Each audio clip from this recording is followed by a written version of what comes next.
Welcome back to Impact. A humanitarian crisis is developing in Iraq. More than 500,000 people have been forced to flee the city of Mosul after Islamist militants overran it and took control.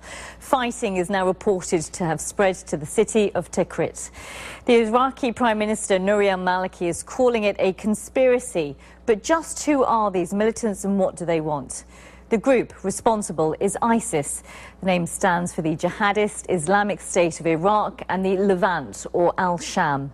The group is relatively young, having been formed in April 2013 as an offshoot of an Al-Qaeda group. But in just over a year, it's already responsible for scores of deadly attacks across Iraq and Syria. And the motivations behind those attacks? Fighting for an Islamic State that would straddle the borders of both countries and across the eastern Mediterranean. We're going to get more on this in a moment, but first, Paul Adams brings us this update on the fall of Mosul.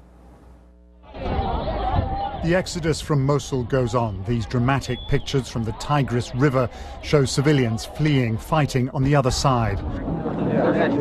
Perhaps as many as 500,000 people have now left Iraq's second largest city. Roads are clogged as families seek shelter in nearby Kurdish areas.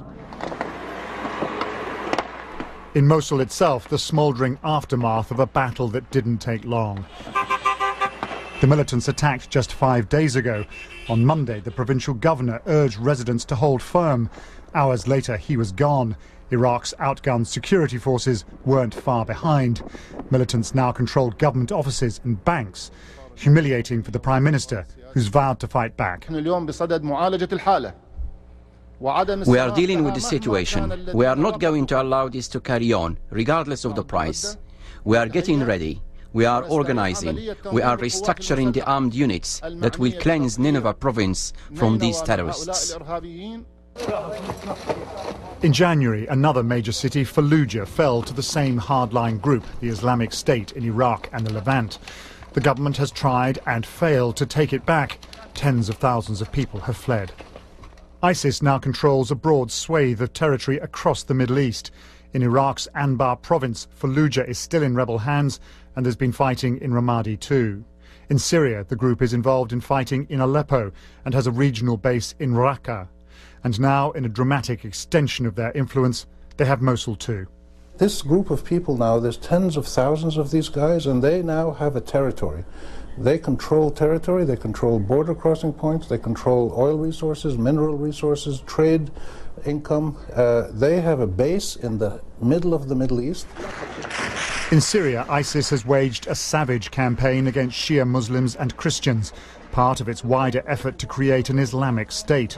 It's made extensive use of foreign fighters, including some of the hundreds of young British Muslims who've gone out to fight.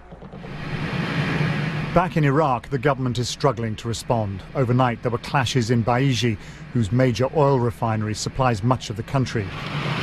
These unverified pictures appear to show fighting before the militants reportedly withdrew. With hundreds of thousands of Iraqis once more on the move, it's clear the country is now in the grip of a crisis as bad as anything since American forces left 3 years ago. Paul Adams, BBC News. And staying with our story, just want to bring you an update on some breaking news that's coming to us. So there are reports from the city of Mosul that the ISIS fighters have seized the Turkish consulate building there. A source is being quoted by the Reuters and AFP news agency of the Prime Minister's office, saying that 48 staff are being held, including the Consul General and several children, as well as members of Turkish special forces. So that's the breaking news this hour, that we understand that the Turkish consulate building in the Iraqi city of Mosul has been taken. There are hostages involved. Some 48 staff are being held. I think we can cross live now to Istanbul and speak to the BBC's James Reynolds. James, I'm not sure what you're hearing about this news, if anything. We've been following it for the last couple of hours. Essentially, at the moment, we've been relying on unnamed officials who've been quoted in various news agencies saying that those diplomats in Mosul have been taken from the consular building. We're entirely unsure of the whereabouts or indeed the status of those diplomats and support staff at the moment. We understand that Turkey's Foreign Minister Ahmet Davutoglu has cut short a foreign trip and is on his way back to Turkey. We also understand that the Prime Minister has been meeting some of his national security officials to discuss the situation and Turkey's possible response. James, has there been much information regarding how the Turkish authorities there view what is unfolding in Iraq in the last few hours or so in particular?